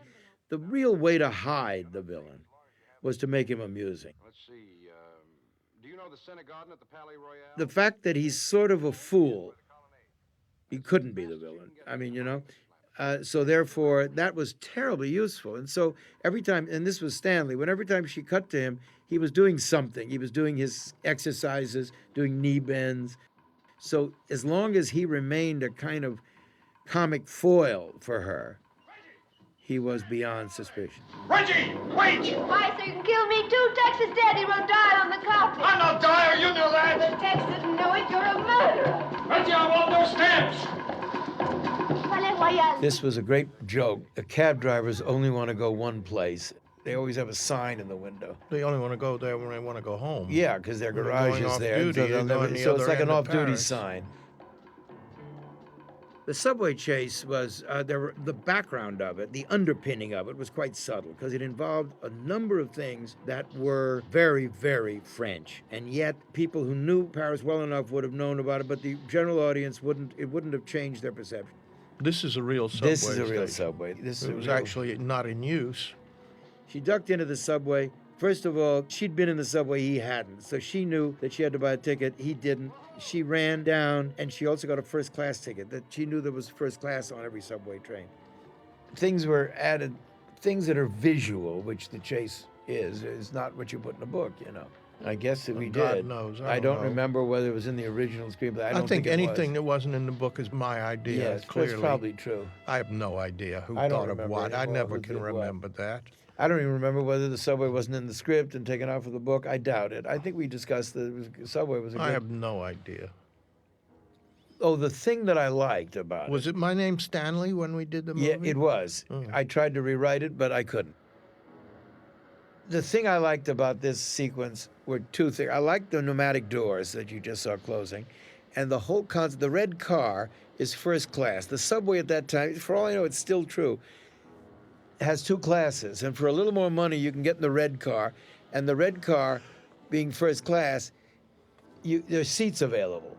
And so people pay a little more. It's not about rubbing elbows with the hoi polloi. It's about getting a seat. It was a chase, and a chase is quite different than a confrontation. It's just lead in. There's certain rules that used to be in cinema. I don't think there are anymore. You can't enter in a chase from the same side you left. I think now it doesn't matter anymore, but it used to matter. And so a chase was mapped out fairly routinely. It was the tension in that. It was them both being on the same car and looking through the window. He was in the second-class car, couldn't enter the first-class car, and so he merely was there, close to her, but yet couldn't touch her. It was all of that stuff, which is mostly suspense rather than action. That's a real subway car. Sure. See the red first class. See, there's a 1 on it. But that's not a real staircase. Yes, it is. It went up to nothing. No, that's the real subway station. I know you couldn't it was. get out up there. I know, but you put a fake staircase in the middle of the station for that shot, and there was a ceiling, and you could only shoot him going up so far, and they couldn't shoot him any farther. I remember that. Those are real booths. We put them where we wanted them. Audrey in the publicity was looked upon as just this beauty, this glamorous thing, or this whatever, and didn't really focus on her as a human being. But human beings were not what publicity was involved with then. There was one good thing about that, and that is there remained a kind of distance with stars. They remained glamorous, and you can't remain glamorous if you're going to know whether they bathe or not regularly. And these great stars of the cinema remained glamorous because there was a distance between us and them. And that distance is what created the glamour and the excitement and the mystery. And we don't have that today. Charlie had an ability to make the actors look good without sacrificing dramatic lighting. I mean, it was very easy with dramatic lighting to make the stars look menacing, but he could make them look wonderful at the same time. He really was a master lighter, which is all a cameraman is. He's called a lighting cameraman. Everything else, I mean, the framing of it, most of that comes from the director. What the cameraman does is light, and that's the most important thing. And Charlie was just a master of it. Plus the fact that he was fast. And in Hollywood terms, in movies, time, nothing costs as much as time. Here's where the plot unfolds. Here's the real Bartholomew. And at this moment, we discover that Walter Matthau was not Mr. Bartholomew. He's the bad guy. And this is where you discover it. Now, when you write a mystery, there's two things you got to figure out. One is where to hide the money, and the second is how to hide the killer. And there he is, revealed for the first time. He's the bad guy. He's been a clown up till now, and he's no longer clownish in any fashion or form. Anyway, so you write a mystery from the end. You figure out the solution, and then you can go back and write the movie. But you can't do it hoping to end it, hoping to get lucky and find an ending by accident. And so it started with the stamps and the embassy. The embassy's a perfect place to hide the killer because he's got in an office. He's a CIA man at the embassy. And the other is the money and putting it on the stamps. And once you had those two things, the whole story unfolds toward those two things. Cary runs nice. She runs nice. This sequence was one of the coldest nights on Earth. And we were all in double anoraks and silk-lined underwear and God knows what all. Even Walter Matthau and Cary were in silk underwear and all of that because it was so cold. We had little fires going in the tin rubbish bins. And Audrey, I thought she was going to die. You can see her, how cold she is there. She couldn't have any of those clothing. It's the Palais Royal, which is a section just off the Avenue de l'Opéra. There's a theater there, a real theater there. Who was the Minister of Culture when we did this? Man's Fate? Malraux. Malraux was the Minister of Culture, and I wanted to shoot this sequence in the Palais Royal. And they said, you can't do that because Monsieur Malraux's office is just above where you're shooting, and you can't shoot it there. I said, but the whole climax of the movie is based on being in there with all of these columns in this place. And next to the theater. And it's also next to the theater, and it's extremely colorful, and everything works. We've got to be there. I said, we cannot do that to Mr. Malraux. And so I wrote him a letter and said, Dear Monsieur Malraux, we want to make this movie, and they won't allow us because your office.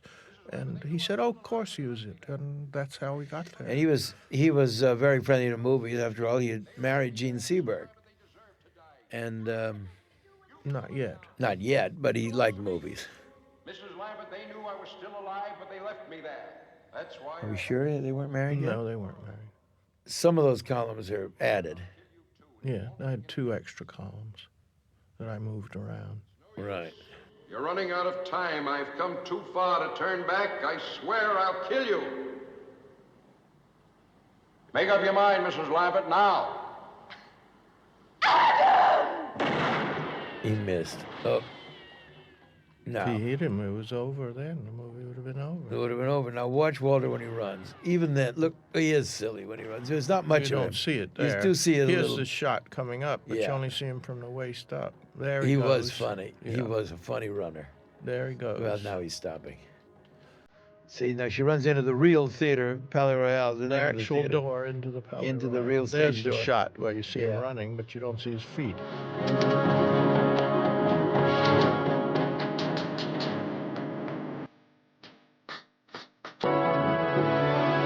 Every movie, the camera work is done to suit the scene and the action and the people and the mood, and so every movie is different.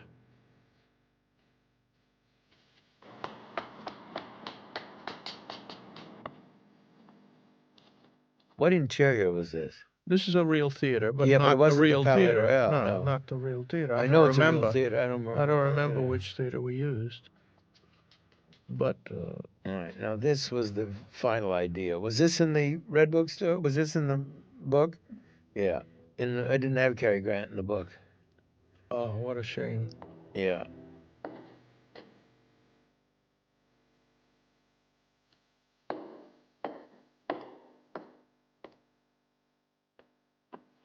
Oh, she's in the prompter's She's box. locked in the prompter's box.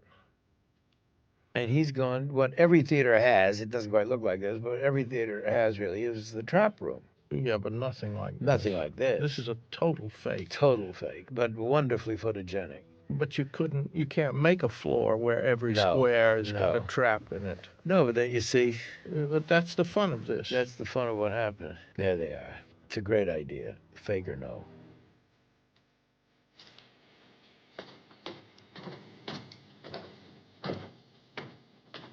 The entire picture cost what Walter Matthau gets today for a picture.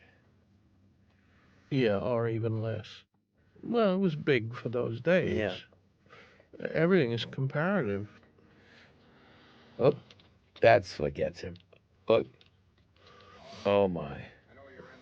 I don't know what theater that is. I don't either. This, of course, is the studio. That's the theater.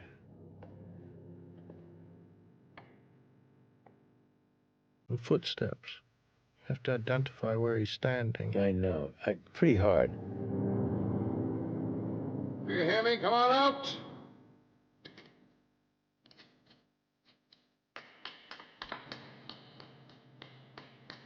Fortunately, He was able to do it. Otherwise, Audrey would be dead. I hate to think of what play they're doing there. I'd like to have a theater where every square is Yeah. a trapdoor, and all you do is turn that knob, And you open it. and you open it. Oh, no, I don't think it's that one. He's still moving. Nope, it's not that one either. He's still moving. You gotta wait till he stops. Oh, God, look, even then he's showing the right side of his face. Even in that moment of stress. Yeah.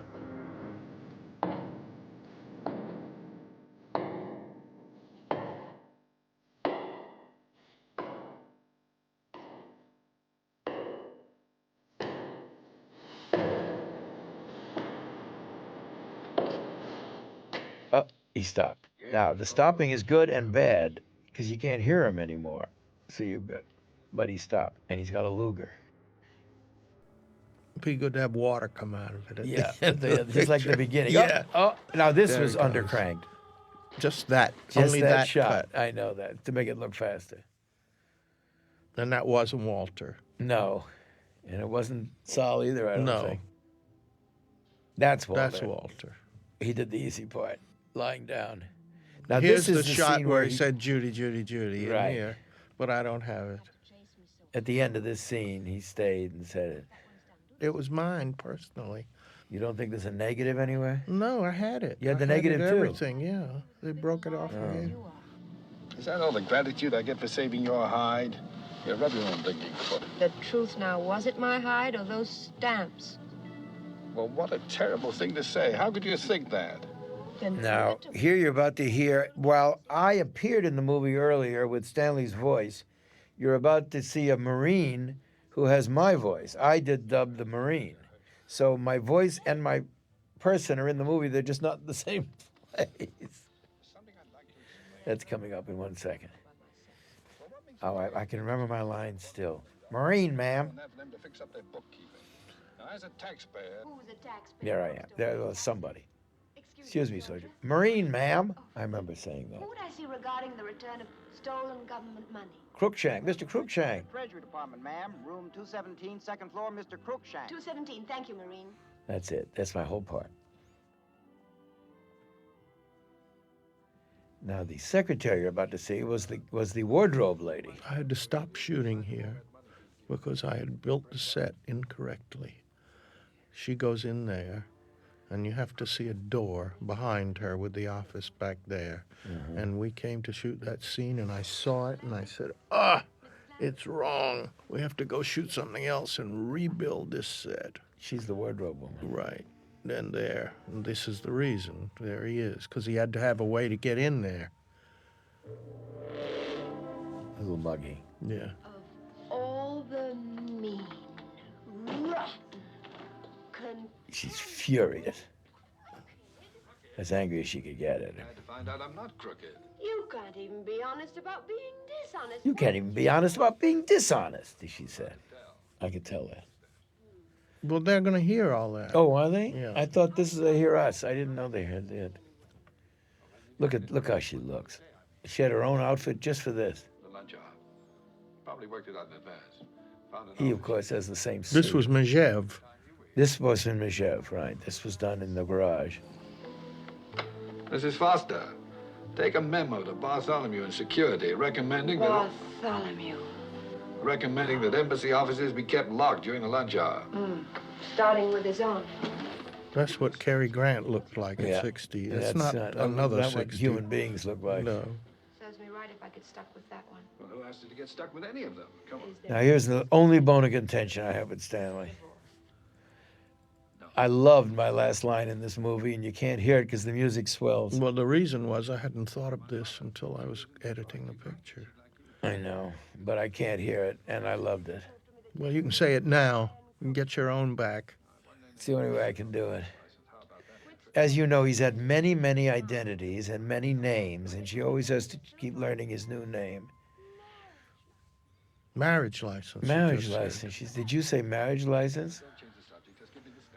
Wait a minute. See, I had this idea. I had Here no it ending. is. Now he says, "Oh, Peter." I had no ending without those Peter, shots. Alex, Adam. I needed a visual ending, and I If put we it have on boys, with those names. she said, "If we have boys, we're going to name them all after you." Yeah. Now, that was the line I loved. We never could hear it. Well, now it's on this track. So Well, drove me there. crazy. It was my best closing line.